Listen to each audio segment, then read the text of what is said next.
in Kansas City. And I'm not sure if people watching at home, I'm not sure if you remember the easy button from the Staples commercial. Yeah, and when easy. you press it, it said that was easy. I think everyone in corporate America had one at their desk. Right. So I put one under the north and south end zone, and I was hoping to score that game and pull the easy button out and run to Carson and have him hit that button. And it's very unfortunate that I didn't get a chance to score that game. That was the always entertaining Chad Johnson on the show earlier this week. And apparently the Chiefs watch NFL Live because Mecole Hardman Jr. tweeted at his quarterback, Patrick Mahomes, "What do you think?"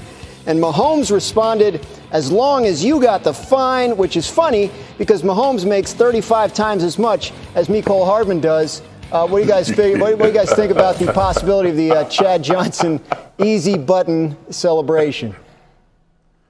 I mean, I guess it's cool. Chad always has some cool celebrations, so I like it. I mean, it's cool. It's cute. Cute. We used to have one of those here. I think there's one around here somewhere, the easy button. We'll have to dig that up and use it at just the right time. But right now, we're going to talk about a story on ESPN Plus about the top wideouts in the NFL. Surveyed more than 50 league personnel to help rank those top 10 wide receivers in the NFL. Davante Adams came in first, followed by DeAndre Hopkins and Stefon Diggs. Key, you've had a chance to peruse this list, and I knowing you the way I do, I feel like you probably felt like making your own. So take us through what would be your top 5 wide receivers in the NFL. Well, they asked me, actually, Dan, to make my own, so I agreed to make my own. I just work here.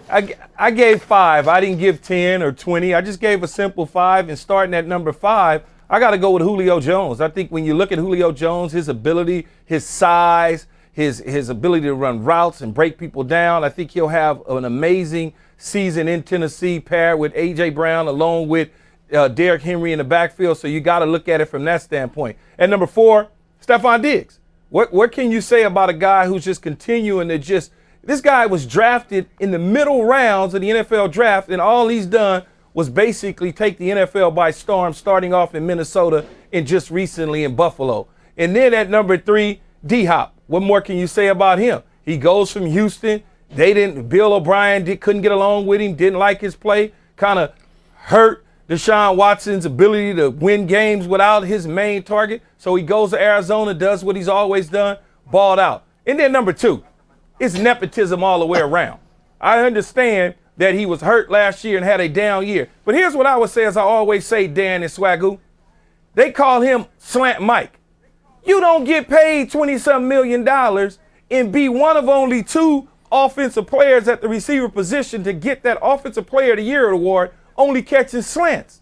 It doesn't happen. So I'm going to put him at number 2 with that nepotism. Yes, alive and kicking. And at number 1 is Davante Adams. Is number 1. And I know you're scratching the side of your head and you're wondering, oh, God, man, where's Tyreek Hill? Tyreek Hill got his own category, off to the left, all by himself. That's how special he is. He don't go on the wide receiver list. Go right ahead. What you got? What problems you got with me, Swagger? What list he go on? What list he go on then? Hey, he's a jack of all trades and a master of none. He's not a receiver, though. Oh, my goodness, Key. He's not. He's a special dude that's ridiculous. See, I'm noticing a trend through this list. I'm noticing big physical wide receivers that win a lot of one-on-ones. I'm noticing the body types of these wide receivers. And you trying to deem Tyreek Hill not a receiver. You can't do that. He's a receiver, man. No, he's not. He's not. I understand it's WR in the program by his name, but he does so many special things. I'm not saying he's not the most dangerous guy in the NFL with the football in his hand. All I'm saying is on 3rd and 9, when everybody know who's getting the football, we ain't running Tyreek Hill on no routes like that. We just not. They giving it to Kelsey in that situation. Man. Listen, it's the reality. 100%. I understand. I'm not saying he's not good. Saying, man. I'm just saying at the WR. I know it. At the WR, I want him on my team, and I would take him. I just like traditional wide receivers.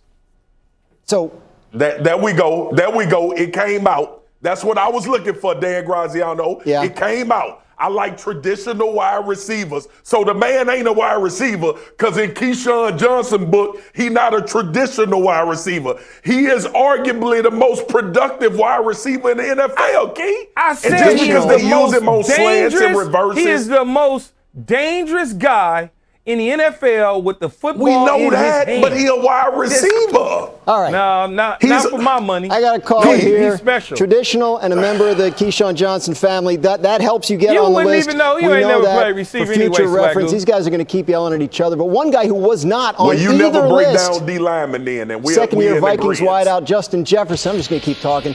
He tweeted out, "I appreciate the ones that think I won't be as good as I was last year. Y'all are pushing me to an ultimate level, and I thank you for that." So how good was Justin Jefferson last year? Well, glad you asked. He had 1,400 receiving yards, which broke the Super Bowl era record for most receiving yards by a rookie. That record had previously been held by Anquan Boldin and Randy Moss. Not bad company. So monster rookie season last year for Jefferson. Time for some quick reads looking ahead to this year. Key, who from this year's rookie class of wideouts do you think will have a huge impact in 2021? I think it's Rashad Bateman. When you think about him, 27th pick overall to the Ravens, a big guy that they needed on the perimeter. Outside gives Lamar Jackson that target that they need. He may not have 1,400 yards, but he's going to be so important to what they do in the passing game. I believe he'll have an excellent year, no question about it.